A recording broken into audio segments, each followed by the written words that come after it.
Hello guys, I am Arnik Jain and this is the second episode of the book 0 to 1. In this episode, we will concentrate on the chapter 2 where we will go back to the past and learn from the mistakes that startup made during 1990s and what we should learn from it. So let's start this chapter with a question. What important truth do very few people agree with you on? Now, some of you might say that there is no God or our education system is broken and needs to be fixed urgently. But this isn't what I am talking about. Okay, so it might be easier to start with a preliminary. What does everybody agree with you on? See, consider an elementary proposition. Companies exist to make money and not to lose it. This is something that everybody agrees upon. But it wasn't so obvious during the 1990s, where no loss was too big to be described for a better future. You know guys, 1990s have a good image and we tend to remember it as a prosperous and optimistic decade that happened to end with an internet boom and bust. But the 1990s started with a burst of euphoria when the Berlin Wall came down. And by the mid-1990s, the US was in recession. There was anxiety about globalization, valuations and stock bubbles were gone crazy. And it was very clear that even much of the Asian countries were in big financial crisis. Nothing seemed to be working, and after all this time came the dot-com mania. The dot-com mania was short but intense. 18 months of insanity between September 1998 to March 2000. And it was a time of gold rush and no shortage of exuberant people to chase it. Even in the Silicon Valley, every week, dozens of startups competed to throw the most lavish launch party, but rarely any startup was throwing the success party. And now I know that you all might be thinking that this is obvious that this dot-com mania, or as I said, as the valuation bubble was unsustainable. But at that time, even the most successful people embraced a sort of anti-business model wherein you lose money as you grow. And I hope that you all might relate to what was happening then to what is happening now in the present day startups. But all this came to an end when the bubble popped and Nasdaq crashed to 1114 points from 5000 points. And then the era of infinite hope was relabeled as an era of crazy greed and was finally declared to be over. But what is most important is, what did the entrepreneurs who got stuck in the Silicon Valley bubble learn from this crash? And what should you learn from their learnings?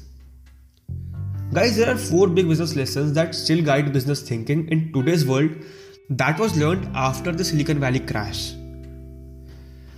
First point, make incremental advances. Guys, you know that what actual mistake did the entrepreneurs make during 1990s? Their grand visions inflated the bubble. Anybody who wants to change this world should be more humble and make incremental steps. Second point, staying lean and flexible. Guys, what I mean by staying lean and flexible is that rather than being planned, which here means being arrogant and inflexible, you should try new things out, iterate and modify as you grow. Third point, improve on the competition. See guys, this bubble also taught that rather than creating a new market, one must first work in the market that already has customers. Now the fourth and the last point, focus on product, not sales. I know that you might have heard this earlier also, that if your product requires sales and advertising, then it's not a good product. There is an important saying that I am able to recall right now. It says that technology is primarily about product development and not product distribution. But guys, just for once, let's go back to these 4 principles and now we will think in the opposite direction of these principles. Don't you think that the opposite principles are probably more correct? Like, for example, in the first point, as we discussed that we should make incremental advances. But I think that it is better to risk boldness than triviality, because there's a very famous saying that I am able to recall right now. It says that most people do not fail because they have big plans and they fail to conquer it. They fail because they have small plans and they conquer them. Similarly, in the second point, rather than staying flexible and lean, one must have a plan, as even a bad plan is better than no plan. Similarly, in the third point, rather than staying in a market that has a lot of competition, we must try ourselves in a new market because competitive market destroys profit.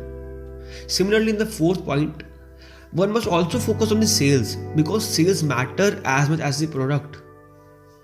I know that you guys might be wondering that which of these principles are true then? That is, whether the first set or the second set. Guys, actually the thing is, it all depends on your perspective and your goals. Because we still need tech, but we also need some 1990s style exuberance to achieve our aims. To build the next generation of companies, we must first abandon the dogmas created after the crash. But that does not mean that the opposite ideas are automatically true. See, the most contrarian thing of all is not to oppose the crowd and its madness, but to think for yourself. So that's all for this episode. I will meet you in the next episode where we will move ahead and learn more and more things. Thank you for being a patient listener and a steady learner.